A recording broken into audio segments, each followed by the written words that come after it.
தலைகீழாக நிற்கும் பிரம்மாண்ட காடு. வெனிஸ் நகரத்தின் அடியில் ஒளிந்திருக்கும் பகிர் உண்மைகளை பார்க்கலாமா வாங்க. இத்தாலியின் வெனிஸ் நகரம் பார்த்தீங்கன்னா உலகின் மிக அழகான மற்றது மர்மமான நகரங்களில் ஒன்றுன்னே சொல்லலாம். கடலின் நடுவே மிதப்பது போல தோன்றும் இந்த நகரம் தான் உண்மையில் ஒரு மிகப்பெரிய பொறியியல் அதிசயம்.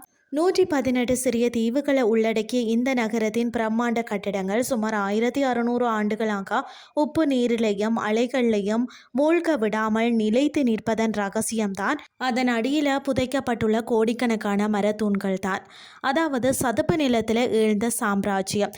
என்னென்னு சொல்லி பார்த்தீங்கன்னா கிறிஸ்துக்கு பின் 5ஆம் நூற்றாண்டில் ஐரோப்பியாவின் மீது படையெடுத்த ஆக்கிரமிப்பாளர்களிடம் இருந்து தான் தப்பிக்கணும்னு மக்கள் பார்த்தீங்கன்னா அட்ரியாட்டிக் கடலில் சதுப்பு நில தீவுகளில் தஞ்சம் புகுந்தனரா. அங்கு பார்த்தீங்கன்னு சொன்னால் நிலம் மிகவும் மென்மையாக சேரும் சகதியுமாக இருந்ததாம்.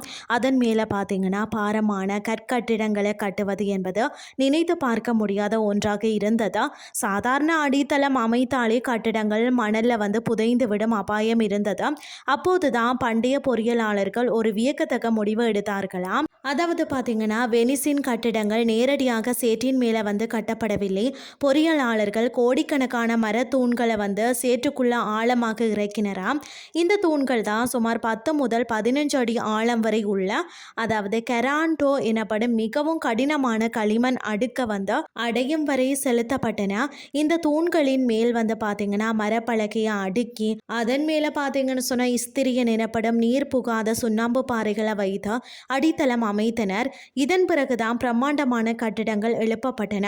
1600 ஆண்டுகளுக்கு மரம் அழுகாமல் இருப்பது அப்படின்னு சொல்லி பார்த்தீங்கன்னா சாதாரணமாக மரம் தண்ணீரில் இருந்தாலே சில ஆண்டுகள் அழுகிவிடும். ஆனால் வெனிசுலா உள்ள தூண்கள் பார்த்தீங்கன்னா 1000 ஆண்டுகள் கடந்தும் இரும்பு போல உறுதியாக இருக்கிறது. இதற்கு பின்னால் ஒரு அற்புதமான அறிவியல் உள்ளது. என்னென்னு சொல்லி பார்த்தீங்கன்னா மரம் அழுகுவதற்கும் ஆக்சிஜனும் அதை சிதைக்க பூஞ்சிகளும் அவசியம். இந்த தூண்கள் சேற்றுக்குள்ள ஆழமாக புதைக்கப்பட்டுள்ளதால் அங்கு ஆக்சிஜன் புக முடியாது. ஆக்சிஜன் இல்லாத சூழலில் மரத்தை சிதைக்கும் பாக்டீரியாக்களோ பூஞ்சிகளோ உயிர் வாழ முடியாது. மற்றது கடலில் உள்ள உப்பு தாதுகளும் மரத்தின் துளைகளுக்குள்ள காலப்போக்கில் ஊடுருவுகிறது. இதனால் இந்த மரம் ஒரு கல் போன்ற கடினமான பொருளாக மாறுகிறது.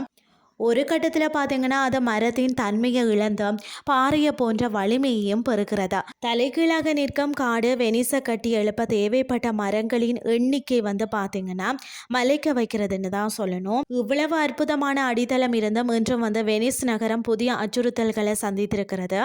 ஆண்டு சராசரியாக 2 மில்லிமீட்டர் வீதம் நகரம் அமிழ்ந்து வருவதாக ஆய்வுகள் கூறுகிறதாம். கடல் நீர்மட்டம் உயருவதே இதற்கு முக்கிய காரணம் என்றும் சொல்லப்படுகிறது.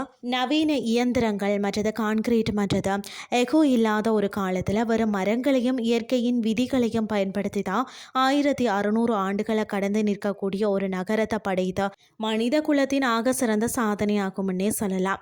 இன்றைய கிறிஸ்டி உங்களுக்கு பிரயோசனமாக அமைஞ்சிருக்கும்னு சொல்லி நானும் நம்புகிறேன். இதே மாதிரி மற்றொரு கிறிஸ்டின் வாயிலாக உங்களை சந்திக்கிறேன். நன்றி.